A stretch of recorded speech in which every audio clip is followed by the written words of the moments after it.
chère sœur, si tu es là et tu viens même à l'église sans donner ta vie à Jésus-Christ avec de tels arguments, un jour je donnerai ma vie à Jésus, tu es en train de te faire passer pour Dieu.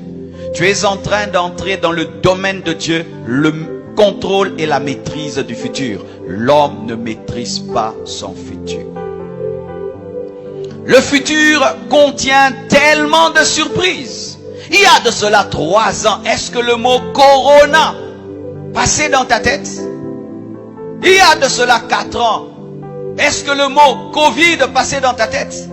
Quelque chose qui bouleverse le monde aujourd'hui, mais ce n'est pas passé dans ta tête.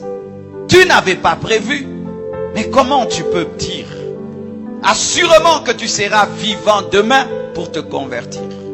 Alors que tu peux dormir et ne plus te réveiller. Tu peux entrer dans une voiture et ne plus en sortir. Faites très attention. Tu n'as aucune maîtrise sur ton futur, sur ton lendemain. C'est pourquoi la Bible nous dit, ne dites pas demain je ferai, demain je serai. Mais dites, si Dieu veut, si Dieu veut, si Dieu veut, je me convertirai. Mon jour arrivera. Mon jour arrivera. Plusieurs personnes sont mortes dans le péché, dans l'incrédulité, attendant le jour de leur salut.